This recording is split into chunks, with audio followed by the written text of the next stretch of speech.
నమస్తే welcome to VS9 news bulletin లో ముందుగా హెడ్లైన్స్. తెలంగాణ ముఖ్యమంత్రి రేవంత్ రెడ్డిని మర్యాదపూర్వకంగా కలిసిన గొంగిడి త్రిషకు ₹1 కోటి నజరానా ప్రకటించిన సీఎం. యాదవులకు పదవులు ఇవ్వరా, బీజేపీ కార్యాలయాన్ని ముట్టడించిన యాదవ సంఘాలు. ఆంధ్రప్రదేశ్ కు ఒకటే రాజధాని, అభివృద్ధి వికేంద్రీకరణే మా లక్ష్యమన్న నారా లోకేష్.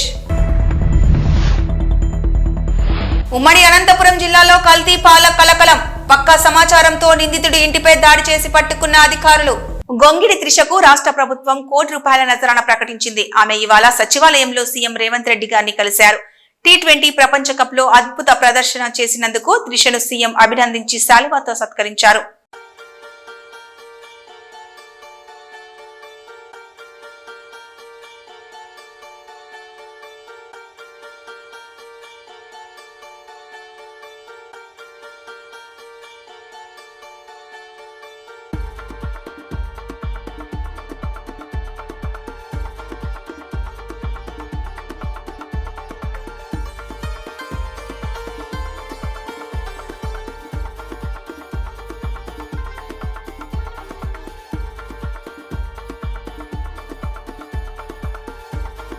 నాంపల్లి బీజేపీ కార్యాలయం వద్ద యాదవ సంఘం సభ్యులు ఆందోళనకు దిగారు. తమకు ఎలాంటి పదవులు కేటాయించలేదని, జిల్లా అధ్యక్ష పదవులను కూడా ఇవ్వలేదని వారు నిరసన వ్యక్తం చేశారు. పోలీసుల పరిస్థితిని అదుపులోకి తీసుకుని ఆందోళనకారులను బండ్లగూడ పోలీస్ స్టేషన్ కు తరలించారు.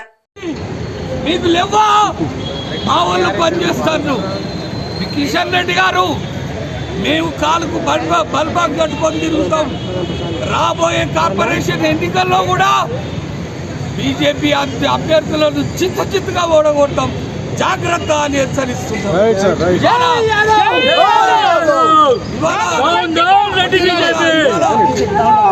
ఏపీకి ఒకే రాజధాని, అభివృద్ధి వికేంద్రీకరణ నినాదంతో పనిచేస్తున్నాం. ఓర్వకల్లు, కొప్పర్తిన్నోడ్లు, EMC 1, 2, 3లో పారిశ్రామిక వాతావరణాన్ని అభివృద్ధి చేయడంపై చర్చించాం. అమెరికాలో పర్యటించినప్పుడు నా దృష్టికి వచ్చిన కంపెనీల ఫీడ్బ్యాక్ ను మంత్రికి వివరించాను. మంత్రి వైష్ణవ్ గారు త్వరలో విశాఖ, తిరుపతిలో పర్యటించి గతంలో టీడీపీ హయాంలో చేసిన పనులను స్వయంగా చూస్తారని హామీ ఇచ్చారు.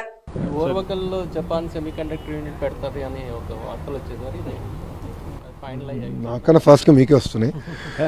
అన్ని విషయాలు మేము డిస్కస్ చేస్తున్నాం. ఎందుకంటే మీరు చూస్తే ఆంధ్ర రాష్ట్రంలో చాలా స్పష్టంగా ఒకే రాజధాని కానీ అభివృద్ధి వికేంద్రీకరణ అనేది ఎన్డీఏ ప్రభుత్వం నినాదం. దాంట్లో భాగంగా గతంలోనే మేము వికేంద్రీకరణ ఎట్లా చేయాలని చేసి చూపించాం. ఈరోజు మీరు చూస్తే కియా మోటార్స్ ఎక్కడికి వచ్చింది? అనంతపూర్కి వచ్చింది. ఎలక్ట్రానిక్స్ మ్యానుఫ్యాక్చరింగ్ ఎక్కడ వచ్చింది? చిత్తూరుకు వచ్చింది. ఆసిలర్ మిత్తల్ ఇప్పుడు ఎక్కడికి వస్తుంది? ఉత్తరాంధ్రకు వస్తుంది.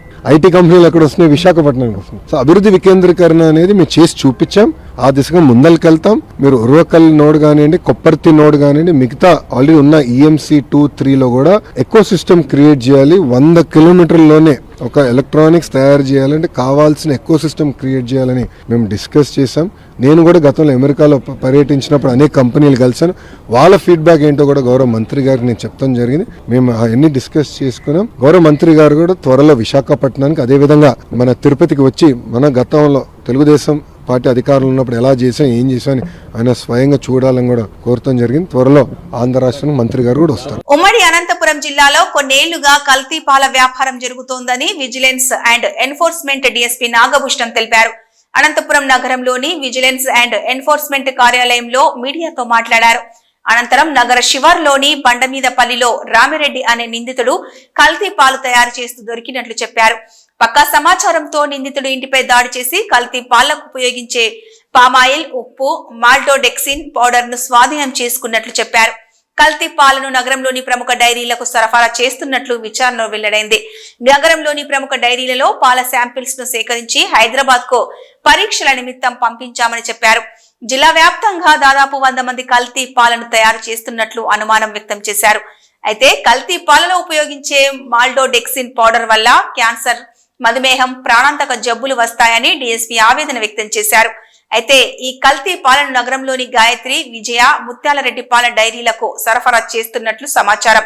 దీనిపై పూర్తి విచారణ చేసి డైరీలపై చర్యలు తీసుకుంటారా లేక వదిలేస్తారా అని అనుమానం ప్రజలు వ్యక్తం చేస్తున్నారు.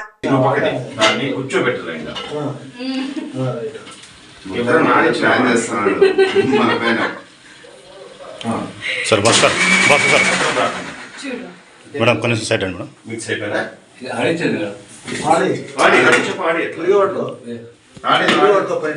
వేరే మూత వేసుకో.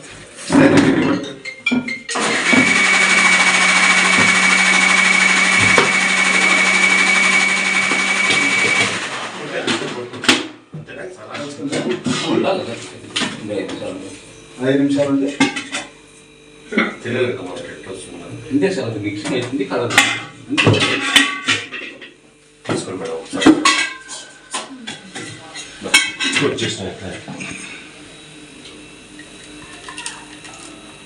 కాగబెడితే ఏమి ఆయిల్ రాదా పైకి? ఏం రా బాగుంటుంది. ఇప్పుడు పెరుగుతానే అవుతుందా అది? ఎక్కువ మీగడ వస్తుందా? ఏం కాదు, దీంట్లో కొంచెం ఇది కాదు కదా అన్ని లీటర్లు ఇప్పటికే కొద్దిగా వచ్చి ఏం కాదు. ఏం కాదు. ఇవి ఇస్తే చేసే కాదు కదా మేడం, కాగబెట్టి కాదు ఏం చేసే దీనికి ఇంకేం పౌడర్ కూడా కలపాల్సిన దీనికి ఏం అవసరం లేదు. కాదు పెద్దనా, నువ్వు ఎంత రోజులకు వస్తావు, నూనె ఎక్కువ రేట్ కదా. మీరు తయారు చేసిండేనా? లేదు సార్, పాలకి ఇది పోతే పోసింది బయట ఉన్నదా? పాలకి ఇది పోసింది ఇది పోస్తాడు ఈ దాంట్లోకి అవి బాగా ఆడిచ్చిండేవి నువ్వు పాలకి ఇట్లా ఇది కొంచెం ఈ గిన్నెలో పోసినావా? ఇవి పోసినా సార్, ఇన్ని పోసినా దాంట్లో పోసినావా? పోస్తే అవన్నీ థిక్ అవుతాయి. ఇవి కానీ రెండు చెప్పులకి వేసుకో. ఇప్పుడు వేస్తాము. ఇంకోటి ఆ పౌడర్ కలిపేసినావా అందులోకి? కలిపేసినావా? ఇదేం దీని కలిపి కాఫీ టీ ఎండబోతుందిరా. గిన్నెలకు ఇచ్చేస్తాను.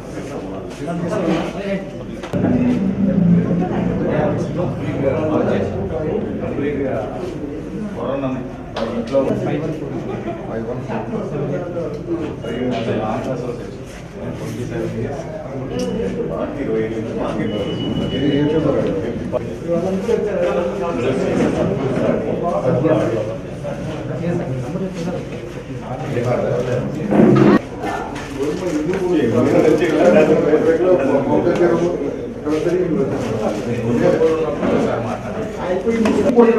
అదే చేలు వచ్చేస్తారు.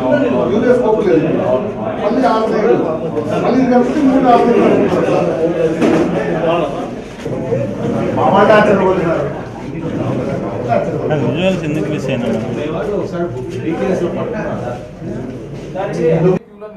మెయిన్ దీన్ని ఎట్లా ఆపగలుగుతాము అని మేము 1 మినిట్ అండి, దీన్ని ఎట్లా సమస్య సార్, ప్రజలకు అవేర్నెస్ అంటున్నారు, ప్రజలకు ఎట్లా తెలుస్తుంది ప్యూరిటీ ఎట్లా? అంటే అదే నేను వెరిఫై చేయాలని చెప్తున్నా. మీరు దీన్ని కొద్దిగా ప్రియారిటీతో ప్రజలకు అవేర్నెస్ కల్పి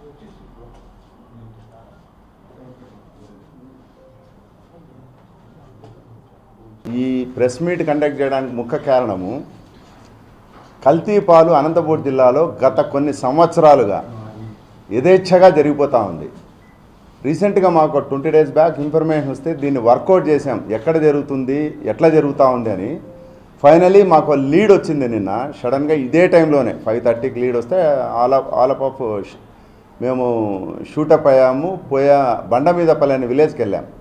అక్కడ 3-4 ప్లేసెస్లో జరుగుతూ ఉంది ఇది. వాళ్ళు చదివేది ఇంటర్, కానీ వాళ్ళ చేష్టలు పోకిరి చేష్టలు. దుస్తులు లేకుండా ఆంటీ ఆంటీ అంటూ వెకిలి చేష్టలు. దీంతో విసిగిపోయిన మహిళలు ఓ ప్రైవేటు కాలేజీ ముందు ఆందోళనకు దిగారు. వనస్థలిపురం సామనగర్లో నారాయణ కళాశాల ఎదుట ఆందోళనకు దిగారు కాలనీవాసులు. హాస్టల్ విద్యార్థులు కిటికీల దగ్గర కూర్చొని పిచ్చి కూతలు రోత చేష్టలతో అసభ్యంగా ప్రవర్తిస్తున్నారని ఆరోపించారు. ఇళ్లలోకి పేపర్ రాకెట్లు విసిరేస్తున్నారని, లేజర్ లైట్లతో ఇబ్బంది పెడుతున్నారని ఆగ్రహం వ్యక్తం చేశారు. కొందరు దుస్తులు లేకుండా అసభ్యంగా తిరుగుతున్నట్లు మహిళలు చెబుతున్నారు. హాస్టల్ స్టూడెంట్స్ ఆగడాల వల్ల ఇంటి నుంచి బయటకు రావాలన్నా, ఇంట్లో ఉండాలన్నా భయం వేస్తోందని వాపోయారు మహిళలు. ఎన్నిసార్లు ఫిర్యాదు చేసినా కాలేజీ మేనేజ్మెంట్ నుంచి కనీస స్పందన రాలేదన్నారు. గొడవ విషయం తెలుసుకున్న పోలీసులు స్పాట్ కు చేరుకున్నారు. స్థానికులతో కాలేజీ మేనేజ్మెంట్ తో మాట్లాడారు. ఇక్కడ నుంచి కాలేజీ హాస్టల్ ను షిఫ్ట్ చేయాల్సిందేనని పోలీసులకు తేల్చి చెప్పారు మహిళలు. లేదంటే ఆందోళనలు ఉధృతం చేస్తామన్నారు. ఢిల్లీ ఎయిర్పోర్ట్ లో భారీగా విదేశీ గంజాయి పట్టుబడింది. 47 కోట్ల విలువైన గంజాయిని తరలిస్తున్న 5గురిని కస్టమ్స్ అధికారులు పట్టుకున్నారు. వారి నుంచి గంజాయిని సీజ్ చేశారు. బ్యాంకాక్ నుంచి వచ్చిన 5గురు స్మగ్లర్లు గంజాయిని 94 ప్యాకెట్లలో ప్యాక్ చేసి 5 ట్రాలీ బ్యాగుల్లో నింపి తరలించారు. నిందితులను అదుపులోకి తీసుకున్న కస్టమ్స్ అధికారులు వారిపై ఎన్డీపీఎస్ యాక్ట్ కింద కేసు నమోదు చేశారు. ఢిల్లీ అసెంబ్లీ ఎన్నికల పోలింగ్ ప్రారంభమైంది. ఉదయం 7 గంటలకు ప్రారంభమైన పోలింగ్ సాయంత్రం 6 గంటలకు ముగిసింది. 1.56 కోట్ల మంది ప్రజలు తమ ఓటు హక్కు వినియోగించుకున్నారు. ఇప్పటికే ఇంటి నుంచి 6,980 మంది ఓటు వేశారు. మొత్తం 70 అసెంబ్లీ నియోజకవర్గాలలో 13,766 పోలింగ్ స్టేషన్లు ఏర్పాటు చేశారు. 699 మంది అభ్యర్థులు ఎన్నికల బరిలో నిలిచారు. సాయంత్రం 6:30 తర్వాత ఎగ్జిట్ పోల్స్ విడుదల కానున్నాయి.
గుంతకల్ రైల్వే స్టేషన్ యార్డులో సౌత్ క్యాబిన్ వద్ద మంగళవారం రాత్రి గూడ్స్ రైలు పట్టాలు తప్పింది.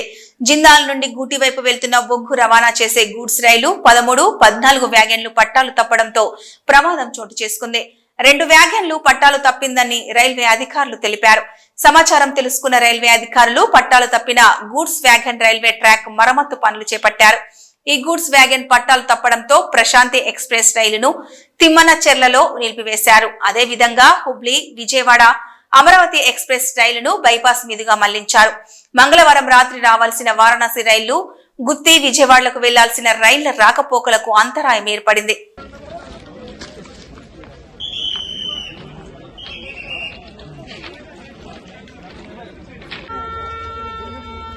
కాదు ఇది పౌలు కాదండి, క్యాబిన్ ఆపోజిట్ మీకు లైన్ అన్నా.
మధ్యప్రదేశ్ సియోనిలో వేటాడే క్రమంలో ప్రమాదవశాత్తు బావిలో పడ్డ పులి, అడవి పంది రెండింటిని బయటకు తీసి అడవిలో వదిలిన రెస్క్యూ సిబ్బంది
मोबाइल बंद करो, वाला काम सुन जल्दी जल्दी विनोद गिरा दे, विनोद गिरा दे, पूरा गिरा।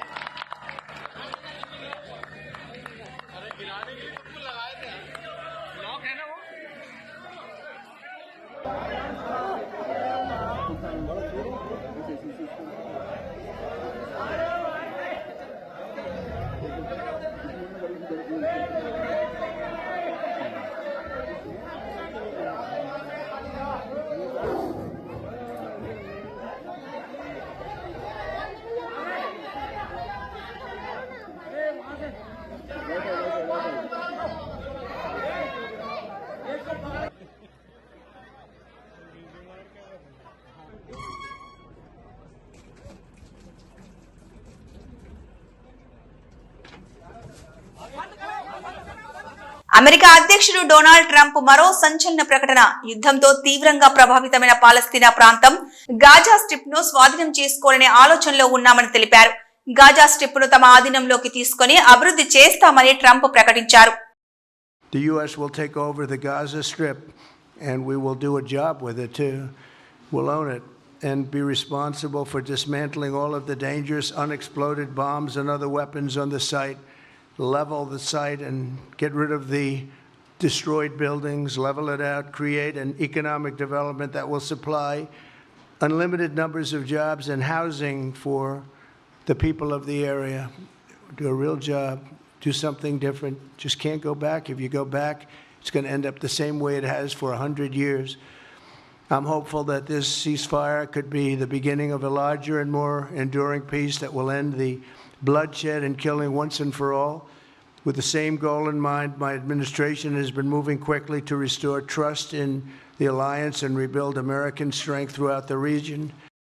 ఎస్సీ ఉపకులాల వర్గీకరణపై జస్టిస్ షమీం అఖ్తర్ గారి నేతృత్వంలోని ఏకసభ్య కమిషన్ నివేదికలో కీలకమైన 3 అంశాలకు మంత్రి మండలిలో ఆమోదించి శాసనసభలో ప్రకటన చేసిన నేపథ్యంలో ముఖ్యమంత్రి రేవంత్ రెడ్డి గారిని ఎస్సీ సామాజిక వర్గానికి చెందిన ప్రజాప్రతినిధులు పెద్ద ఎత్తున అభినందనలు తెలియజేశారు. దశాబ్దాలుగా అపరిష్కృతంగా ఉన్న వర్గీకరణ సమస్యకు శాశ్వత పరిష్కారం చూపించినందుకు కృతజ్ఞతలు తెలిపారు. మంత్రి దామోదర్ రాజ నరసింహ గారితో పాటు ఎస్సీ సామాజిక వర్గ శాసనసభ్యులు ముఖ్యమంత్రి గారిని వారి ఛాంబర్ లో కలిసి అభినందనలు తెలియజేశారు. కేంద్రంలోని పోలీస్ స్టేషన్ లో రెడ్డి సంఘం నాయకులు ఎమ్మెల్సీ చింతపండు నవీన్ పై చర్యలు తీసుకోవాలని పోలీస్ స్టేషన్ లో ఫిర్యాదు చేశారు. రెడ్డిలపై అనుచిత వ్యాఖ్యలు చేసిన మల్లన్నపై వెంటనే క్రిమినల్ చర్యలు తీసుకోవాలని వారు డిమాండ్ చేశారు. గత కొంతకాలంగా రెడ్డిలను అపహాస్యం చేసే విధంగా చింతపండు నవీన్ ప్రవర్తిస్తున్నారని, గతంలో జైలుకు వెళ్లి వచ్చినప్పటికీ అతనిలో మార్పు రాలేదని వారన్నారు. రాష్ట్ర ప్రభుత్వం చింతపండు నవీన్ పై చర్యలు తీసుకోవాలని, ఎమ్మెల్సీ పదవి నుండి తొలగించాలని, కాంగ్రెస్ పార్టీ సభ్యత్వాన్ని రద్దు చేయాలని వారు డిమాండ్ చేశారు. చింతపండు నవీన్ కు దమ్ముంటే ఎమ్మెల్సీ పదవికి రాజీనామా చేసి మళ్లీ పోటీ చేయాలని వారు డిమాండ్ చేశారు. తీన్మార్ మల్లన్న అలియాస్ చింతపండు నవీన్ గారు, ఆయన పేరులోనే నకిలీ పేరు ఉంది. ఆయన బుద్ధులు కూడా నకిలీ బుద్ధులే ఉన్నాయి. కాబట్టి ఎలాంటి సందర్భం లేకుండా నువ్వు రెడ్డిలపై అనుచిత వ్యాఖ్యలు చేయడం మేము రామాయంపేట మండలం తరపున పూర్తిగా ఖండిస్తున్నాము. అతడు వెంటనే ఒక గౌరవనీయ పోస్టులో ఉండి నువ్వు ఎలాంటి సందర్భం లేకుండా, గతంలో ఎన్నో ఉద్యమాలు జరిగిన ఏ ఉద్యమ నాయకుడు కూడా రెడ్డిలను కానీ అగ్రకులాన్ని ఎవ్వరు కూడా విమర్శించని ఈయన గారు మరి రెడ్డిల ఓట్లు అవసరం లేదు, రెడ్డిలను కించపరుస్తూ సందర్భం లేకుండా మాట్లాడడం తగదు. ఒకవేళ మళ్ళొకసారి చేస్తే మర్యాద ఉండదు. ఒకవేళ నీకు చేతనైతే ఇప్పుడు రెడ్డిల ఓట్లు అవసరం లేదంటున్నావు కదా, ఇప్పుడు ఎమ్మెల్సీకి రాజీనామా చేసి దమ్ముంటే నువ్వు మళ్ళీ గెలిచి చూయించు. అప్పుడు నీకు మాకు తేడేందో చెప్తాము. మేము ఎక్కడ కూడా నువ్వు 4 సార్లు విమర్శించిన మా రెడ్డి నాయకులు కానీ ఎవరు కానీ నిన్ను వదిలేసినాము. ఎందుకంటే నువ్వు పిచ్చోన్లాగా మాట్లాడుతున్నావు, ఒక గౌరవమైన పోస్టులో ఉన్నావు, ఒక ఎమ్మెల్సీగా ఉన్నావు. నువ్వు అది మర్చిపోయి పూర్వస్థాయిలో మాట్లాడుతున్నావు. మేము ఎక్కడ కూడా నేను విమర్శించలేవు. విమర్శలు మొదలైతే మరి నువ్వు తట్టుకోలేవు, నువ్వు తిరగలేవు.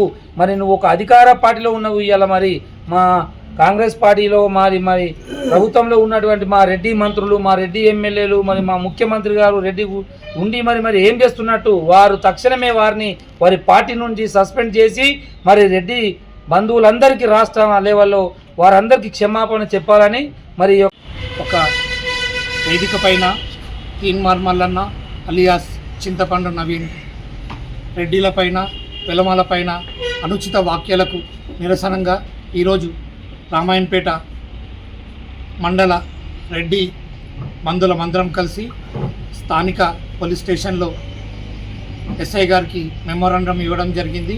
ఆ రోజు అసందర్భంగా రెడ్డిలపైన ఉన్నత కులాలపైన చింతపండు నవీన్ చేసిన వ్యాఖ్యలు అసందర్భంగా ఉన్నాయి. రెడ్డిలంటే చాలా ధర్మంగా, న్యాయంగా, స్నేహానికి ప్రతీకగా ఎవరిని కించపరచకుండా న్యాయంగా పాలన చేస్తూ ఉంటారనేది ఒక నమ్మకం. దానిని కాదని రెడ్డిల పైన చాలా దుర్భాషలాడిండు. దాని విషయం పైన మేమందరం రెడ్డిలమందరం కూడా తీవ్రంగా ఖండిస్తున్నాం. మేము ముఖ్యంగా ప్రభుత్వాన్ని కానీ మన రెడ్డి బంధువులందరినీ నేను కోరేది ఏంటంటే ఇదాన్ని తప్పకుండా ఖండించాల్సిన అవసరం ఎంతైనా ఉందని తప్పకుండా ఖండిస్తాము.